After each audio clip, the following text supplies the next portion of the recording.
And Jefferson Parish leaders are preparing for Ida, and they want residents to as well. Joining us now is Parish President Cynthia Lee Shang. Cynthia, just tell us what people are doing right now, or what you're at least encouraging people to do right now. Are you telling people to evacuate? Yeah, certainly we have a mandatory evacuation order for those areas outside of the levee protection system. So that would be Grand Isle, Lafitte, Lower Lafitte, Barataria, Crown Point. I am getting word, and I'm in touch with those people, that there are a steady stream of people leaving. So we're very grateful for that. And if you're within the levee protection system, we're asking you to leave as well. If you have the means to get out, because this is it's a major storm, and we want as many people getting to a safe place as possible. So if you have the means to leave, we want you have time today, we want you to leave. Yes. Where is your level of concern right now as we take a look at this latest forecast? Well, look, where we live, first of all, the forecast is there. We're concerned about last minute moves, so we're going to watch that. But where we live, especially in Jefferson Parish, every weapon that a hurricane has, we're vulnerable to, okay? So whether it's the winds, whether it's storm surge, whether it's the rainfall, obviously we live in a bowl, so, the flooding next to open canals, which is very, very dangerous. Tornadoes, but I don't think that's, all of the threats of a hurricane, Jefferson Parish is extremely vulnerable to, because we have the lower lying areas with storm surge, we have the inside that's completely relying on the pump system. But the secondary effects, we're kind of going into this as a vulnerable community with COVID. Our medical system has a lot of COVID patients inside, so we're not going into this storm full strength, right? So if you're someone who's vulnerable, it's difficult for you to be without air conditioning. If you might need a doctor, all of those systems and framework in a solid community, really we're kind of a little bit fractured right now with that. So again, the message is, if you can get out, and you have time today to leave. And you mentioned hospitals and COVID. What has your communication been like with the hospitals? Are they prepared to make it through this storm? Yes, they're prepared. They're just our heroes, really. Haven't they been this whole time?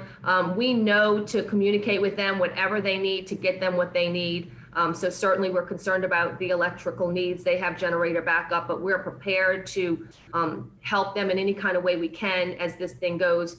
We know people sometimes need to go to the hospital to get oxygen, and any of those kinds of things that we can provide and kind of take some of that pressure off the hospital systems, we're prepared to do. So we're gonna, get some oxygen changing stations for the tanks and keep those people out of the hospital for them, and anything else that they might need to help, we're prepared to do that for them. And I want to ask you just about some of the preparations that some of your public works and other crews are doing. I know that they're probably draining catch basins right now, clearing catch basins. Are they doing anything else, bringing in any of those portable pumps maybe for some of those lower lying areas like Lower Lafitte or Grand Isle? Is that something we're going to see? That's certainly something we always do for any major storm. We pre-position pumps in Lafitte and Grand Isle, so that has been done. But yes, our public works system has been working around the clock. Yeah, cleaning out the catch basins, and we want to encourage everybody to do that before you leave today, or if you're going to stay. We need that drainage system to work to its full capacity, and you need to get all of that out of there. Nothing in it, just water to flow in it. So just pick it out, put it in the garbage. But our teams are out. We're monitoring canal levels. We have to do that, ensuring all the fuel tanks are filled and the gas and all of our equipment's working. And obviously our construction sites, we had a lot of construction sites going on in Jefferson Parish, securing those sites. But our teams are prepared. We're at the safe houses. We have operators that are able to be right by the pumping stations, which is a very different scenario since Katrina, how eerily we're at the same weekend for Katrina. But we're coming into this storm with a much stronger internal protection system in terms of the levees, the safe houses. Very, very different situation than Katrina. And I just want to ask you one more quick question here. They are telling me to wrap, so we only have about 30 seconds left here, but I do think this is important. What are you telling some of those folks in those lower lying areas outside of the levee protection if they decide to stay? I know a lot of those people are very self-sufficient. They have homes built up very high in the air. What would you maybe tell those folks if they're going to stay?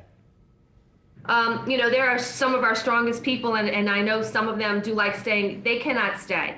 The storm surge is just going to be hitting and hitting, and they know what that's like. And this is going to be a long storm. This is going to be a long time that we have to get that pounding. And it's very, very dangerous. It is very, very dangerous to stay if you're in the lower lying areas. You've got to leave. I don't want to think about a search and rescue after this storm. Please leave if you're in that lower lying areas, because this is a major, major storm.